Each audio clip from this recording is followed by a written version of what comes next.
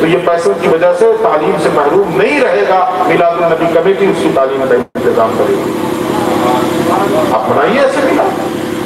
آپ منانے لگ جائیں نا, میں پورے یقین کے ساتھ کہہ رہا ہوں کہ جو لوگ نہیں منانے والے ہیں وہ بھی 2 سال کے بعد آئیں گے کہ نہیں اس طرح تو ہم بھی منائیں گے اور ہم سے بھی چل رہا ہے. کرنا چاہیے کہ نہیں یہ کام؟ یہ سب کریں گے نہیں, لڑائی کرنے کے لیے سب سے آگے رہیں. پتہ کیجیے تو آپ ہی کے محلے میں آپ ہی کا بیٹا ہوگا, آپ ہی کا بھتیجا ہوگا, آپ ہی کا بھانجا ہوگا, آپ ہی کا رشتے دار ہوگا جو بنیادی تعلیم سے محروم ہے. اس کے لیے کون فکر کرے گا؟ عجیب صورت ہے. جو چیزیں اکثر مفتی صاحب سے ایک بات کہتے ہیں تو مجھے بہت پیاری لگتی ہے کہ جو ہم کر سکتے ہیں وہ کرتے نہیں ہیں, اور جو نہیں کر سکتے اس کے لیے مرے جا رہے ہیں. جو نہیں کر سکتے اس کے لیے مرے جا رہے ہیں, جو کر سکتے ہیں وہ کرتے ہیں. یہ کام کر سکتے ہیں کہ نہیں لوگ مل کر کے سر جوڑ کر کے بیٹھے کیجیے اس کام. یہ کریں گے نہیں, دوسرے کے ایمان کو توڑتے تھے. عجیب بات ہے یہ. دیکھیے شیطان نے ہمیں کہاں اور کس کام میں لگا دیا. اب وہ انسان بھی جو فجر ظہر عصر تینوں غائب کیا اور عصر کے بعد چائے کھانے پہ گیا اور چائے پیتے ہوئے دوسرے کا ایمان توڑتا. دیکھیں کس طرح شیطان نے اسے اپنے چنگل میں اور اپنی گرفت میں لے لیا. اسے پتہ ہی نہیں چل رہا. اسے رونا چاہیے رات کی تاریکی میں کہ کہیں ایسا تو نہیں کہ اس آیت کا مصداق ہو گیا ہوں کہ جس کے بارے میں اللہ نے کہا فَنَظَرُهُمْ فِي طُغْيَانِهِمْ يَعْمَهُونَ, ہم انہیں چھوڑ دیتے ہیں کہ وہ اپنی سرکشی میں اور بڑھ جائیں. اسے تو رونا چاہیے کہ کیا ہو گیا مجھے, میں جمعے کے علاوہ مسجد کا رخ نہیں کرتا اور دوسرے کا ایمان کا توڑتا ہوں. یہ خرابی ہے کہ نہیں ہمارے معاشرے میں؟ تو کرنے کا کام کیا ہے؟ تعلیم پر فوکس کریں. میلاد کے موسم میں بالکل ایسے چلا جائے گا کہ نہیں رسول اللہ, اور رسول اللہ نے کیسے فوکس کیا؟ ایک واقعہ پہلے بھی پڑھا تھا لیکن اس بات کا پڑھا تو مجھے بڑی حیرت ہوئی. آپ سوچیے کہ رسول اللہ جب ہجرت کر رہے تھے, دیکھیے تعلیم کی اہمیت, وہ علامہ بالقلم کے حوالے سے جب پڑھ رہا تھا اس میں ایک بات آئی کہ اللہ نے انسان کو قلم کے ذریعے علم سکھایا. اللہ نے انسان جو پہلی آیتیں جو نازل ہوئی ہیں اقرأ باسم ربک الذی خلق خلق الانسان من علق اقرأ وربک الاکرم الذی علم بالقلم علم الانسان ما لم یعلم. یہی آیتیں نا پہلے پہلے نازل ہوئی تو اس میں آیا کہ اللہ نے انسان کو قلم کے ذریعے علم سکھایا. تو رسول اللہ کس قدر ان چیزوں پر فوکس کرتے تھے کہ ہجرت فرما رہے ہیں. تو ظاہر ہے ہجرت تو کوئی پرسکون سفر تو تھا نہیں, پر خطر سفر تھا نا, خطروں سے بھرا ہوا, پیچھے دشمن لگے ہوئے, کب کیا کر دیں. اور چنانچہ سراقہ ابن مالک پہنچ بھی گئے. سراقہ ابن مالک پہنچ بھی گئے, پکڑنے کے لیے.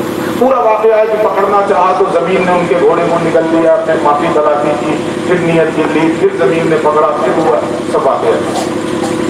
جب رسول اللہ نے ان سے کہا چل لالچ ان کو کیا جا رہی تھی 100 اونٹ کی, کیونکہ سرداران مکہ نے اعلان کیا تھا کہ جو پکڑ کے لائے گا انہیں انعام سے 100 اونٹ دیے جائیں گے, اور صرف 100 اونٹ نہیں 100 سرخ اونٹ دیے جائیں گے. تو وہ اتنی بڑی دولت تھی کہ اس کے لالچ میں آ رہے تھے. سراقہ ابن مالک ایمان نہیں لائے تھے, وہ اس وقت تک ایمان نہیں لائے تھے. تو جب ان کی بار بار نیت بگڑی تو رسول اللہ نے ان سے کیا فرمایا کہ سراقہ, میسج یہی تھا حضور کا کہ سراقہ تم 100 اونٹ کے چکر میں پڑے ہو, میں تمہارے ہاتھوں میں کسرا کے کنگن دیکھ رہا ہوں. یہ کہنے کا مقصد کیا تھا؟ کسرا کے کنگن دیکھ رہا ہوں. یعنی اس زمانے کا دستور تھا کہ کسرا 2 دنیا کی سب سے بڑی طاقتیں تھیں اور بڑی حکومتیں تھیں, ایک روم دوسرے ایران. تو روم کا جو بادشاہ ہوتا تھا اس کو قیصر کہا جاتا تھا, اور ایران کا جو بادشاہ ہوتا تھا اسے کسرا کہا جاتا تھا. اور دستور یہ تھا ایرانیوں کا کہ جو ایران کے تخت پہ بیٹھے گا اسے سونے کا کنگن پہنایا جائے. جو ایران کا بادشاہ بنے گا, تخت ایران پہ بیٹھے گا, اسے سونے کا کنگن پہنایا جائے. اس وقت رسول اللہ کی نگاہ کہاں دیکھ رہی ہے کہ جب خود جان کے لالے پڑے تو وہ سفر ہو رہا ہجرت والا. اس موقع پر حضور کہہ رہے ہیں کہ تم 100 اونٹ کے چکر میں پڑے ہو, میں تو تمہارے ہاتھوں میں کسرا کے کنگن دیکھ رہا ہوں, اور نتیجہ ہوا بھی نہیں.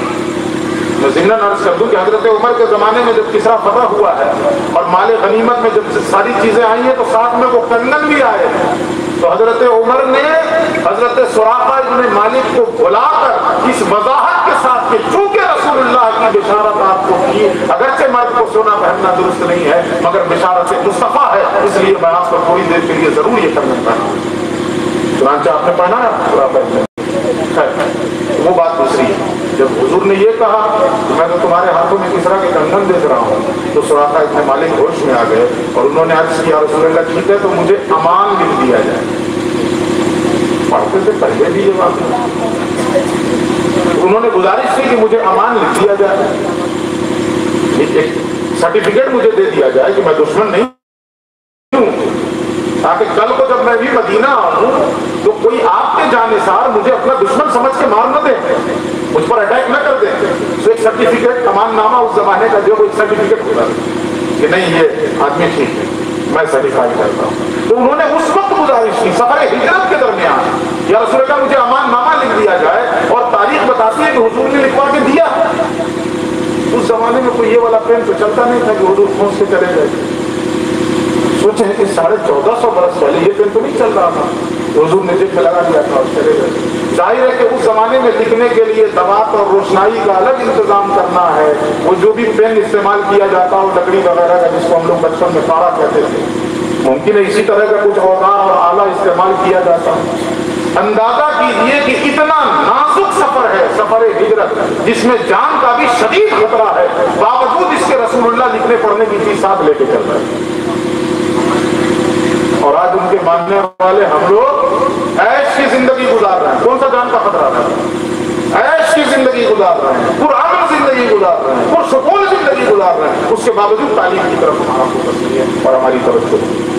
عید میلاد النبی منانے کا ایک طریقہ جو میں نے آپ کے سامنے رکھا کہ سروے کیجیے اور محلے کا کوئی بچہ تعلیم سے محروم نہ رہے گا، اور میلاد النبی اس طرح منائیے کہ اس کی تعلیم کا فرق ہے۔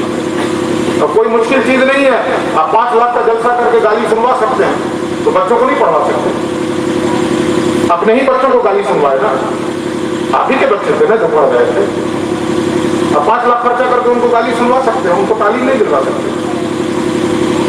یہ تو ہم جیسے لوگ آپ کو مس گائیڈ کرتے ہیں، پیسہ کہاں خرچ کرنا چاہیے اور کہاں خرچ کروا دیتے ہیں۔ تعلیم پہ خرچ کیجیے آپ اپنے پیسوں، کوئی ضرورت نہیں ادھر ادھر خرچ کرنے۔ جلسہ نہیں کیجیے گا تو کہا آپ دیندار نہیں رہیے گا۔ کس کو دین کی بنیادی باتیں نہیں معلوم ہے؟ بتائیے تو کس کو نہیں معلوم؟ کس کو نہیں معلوم ہے کہ نماز پڑھنا فرض ہے؟ اس مجمع میں کوئی ہے ایسا آدمی جو یہ کہے کہ نہیں مجھ کو نہیں معلوم؟ کس کو نہیں معلوم ہے کہ سچ بولنا فرض ہے اور جھوٹ بولنا حرام ہے؟ کس کو نہیں معلوم ہے کہ دھوکہ دینا حرام ہے؟ کس کو نہیں معلوم ہے کہ کسی کا مال غصب کر لینا حرام ہے؟ سب کو معلوم ہے کہ نہیں؟ تو دین کی بنیادی باتیں تو معلوم ہی ہیں آپ کو۔ نماز فرض ہے، یہ چیزیں حرام ہیں، یہ چیزیں ہمارے لیے لازم ہے، ان کو کیجیے، باقی چھوڑیے۔ اور اس زمانے میں کہتا ہوں، اپنے لیے بھی کہتا ہوں، اگر میں بھی آپ کو لڑاؤں نا تو آپ کہیے کہ مولویوں کا کام مولوی آپس میں لڑو مرو، ہم کو اپنا کام کرنے دو، اپنے بچوں کا فیوچر بنانے دو۔ آپ بول دیجیے کہ تم لوگ لڑو گے، ہمیں اپنے بچوں کا فیوچر بنانا ہے، ورنہ ہم کیا کر رہے ہیں؟ ہماری حالت یہ ہے، اللہ معاف کرے میں آپ کو بتاؤں، 2 نیتا چلتا ہے دلی سے، جو ہم لوگوں کا رویہ وہ سن لیجیے آپ۔ 2 بس آئینہ دکھا دے رہا ہوں، اسی آئینے میں فٹ کر لیجیے، چہرہ ہٹا کے یہ 2 چہرے کا 2 نیتا دلی سے چلتا ہے۔ ایک پروفیسر صاحب اچھے سے سمجھ جائیں گے۔ 2 نیتا دلی سے چلتا ہے، ایک ہی فلائٹ میں پٹنہ اترتا ہے، ایک ہی ہوٹل میں ٹھہرتا ہے، ایک ہی ساتھ کھانا کھاتا ہے رات میں، پھر بتیاتا ہے جتنی دیر تک بتیانا ہوتا ہے، اس کے بعد دونوں جا کے سو جاتے ہیں، پھر صبح کا ناشتہ بھی ایک ہی ٹیبل پہ کرتے ہیں دونوں۔ صبح کا ناشتہ ایک ٹیبل پہ کرنے کے بعد ایک نیتا کی گاڑی ایک منچ پہ جاتی ہے اور دوسرے نیتا کی گاڑی دوسرے منچ پہ جاتی ہے، اور دونوں ایک دوسرے کے خلاف خوب بھونکتے ہیں۔ بھونکنے کا لفظ استعمال کر رہا ہوں میں، بھونکنے کا، پروچن نہیں، بھونکتے ہیں، ایک دوسرے کے خلاف خوب بھونکتے ہیں، اور اس کے بعد پھر دونوں کی گاڑی اسی ہوٹل میں پہنچتی ہے اور دونوں ایک ساتھ سامان لے کے پھر ایک ہی فلائٹ میں بیٹھ کے دلی نکل جاتے ہیں، اور دونوں آپس میں بات کر کے ہنستے بھی ہیں کہ اپنا کام بنتا بھاڑ میں جائے جنتا۔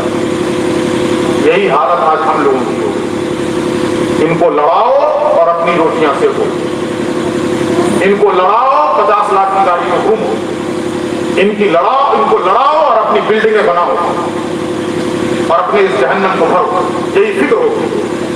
جس کو دیکھ لیجیے اس صورت حال، اس لیے تو میں تو کہتا ہوں کہ مت پڑھو ان مولویوں کے چکر، دین کی بنیادیں باتیں معلوم ہے، اس پہ عمل کرو اور آپس میں ایک دوسرے کی فکر کرو، اپنے سماج اور اپنے معاشرے کو خراب نہ کرو، اپنے بچوں کا فیوچر بہتر کرو۔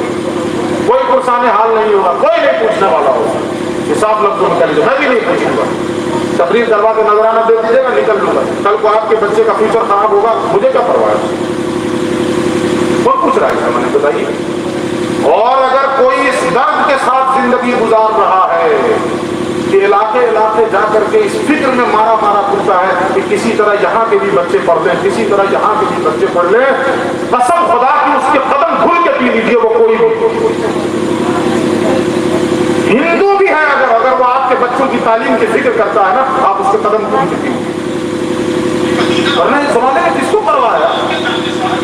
کیا ضرورت ہے کسی کو بھی اپنی کٹیا میں اپنی خانقاہ میں رہے گا، کیا فرق پڑتا ہے؟ اللہ نے کوئی کمی پہ رکھی ہے کیا؟ اپنی فیکٹری بازار کا، ہاں، اب دنیا میں کسی کو نظرانے کے ہاتھ میں ان کی اپنی فیکٹری چلتی ہے، شاہی پروڈکٹس کے نام، ان کو کیا پرواہ ہے؟ تو تعلیم پر فوکس کریں۔ ایک دوسری چیز اور، ایک سروے اور کی، یہ تو بچوں کا سروے ہو گیا نا، اور ایک اور سروے کیجیے، بڑوں کا سروے، جو بڑے لوگ ہیں آپ کے سماج میں، فائنڈ آؤٹ کیجیے کہ ان میں سے کتنے لوگ ایسے ہیں جو بے روزگار ہیں، جن کے پاس کوئی روزگار نہیں۔ اب میلاد النبی کمیٹی اپنی ذمہ داری لے کہ ہر سال ربیع الاول مہینے میں جو ہماری استطاعت ہوگی، 1 آدمی 2 آدمی 5 آدمی جو کیپیسٹی ہو، اپنے محلے کے بے روزگاروں کو روزگار فراہم کریں گے۔ ہم لوگ کیا کرتے ہیں؟ بھیک دیتے ہیں، ہم لوگ یہی کرتے ہیں نا، اس وقت بھیک دے رہے ہیں، کوئی غریب ہے اس کو بھیک دے دیے، کچھ نہیں ہے اس کے پاس، مدد کر کے ہو گیا، اس سے کیا ہو جائے گا؟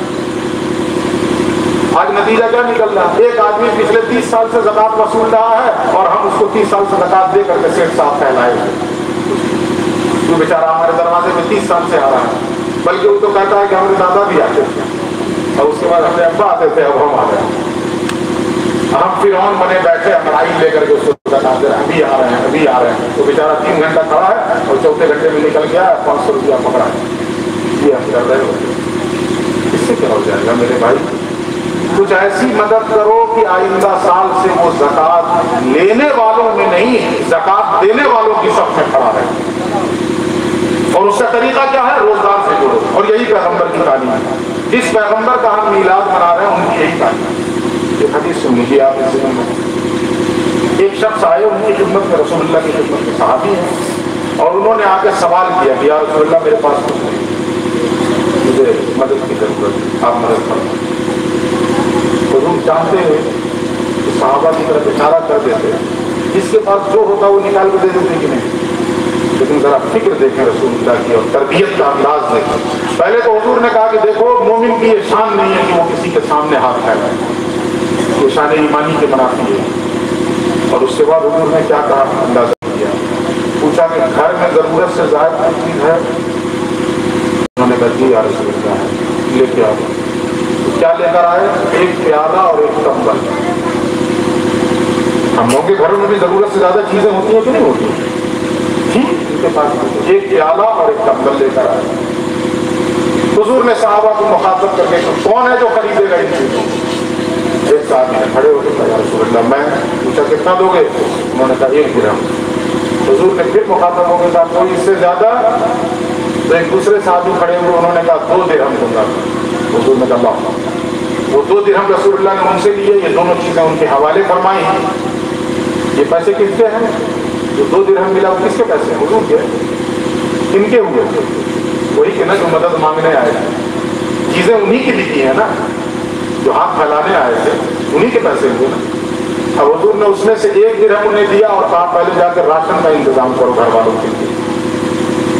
1 درہم میں اس زمانے میں اچھا خاصا راشن ہو جاتا ہے۔ میں تو کہتا ہوں کہ بوڑھے لوگ جو ہیں اپنے بچپن میں 100 روپیہ میں کوٹھی بھر دیتے ہوتے، نہیں بھر دیتے ہوگے 100 روپیہ میں، اس زمانے میں چیزیں ایسی مہنگی نہیں تھی۔ تو خیر 1 درہم میں حضور نے کہا کہ جاؤ راشن کا انتظام کرو۔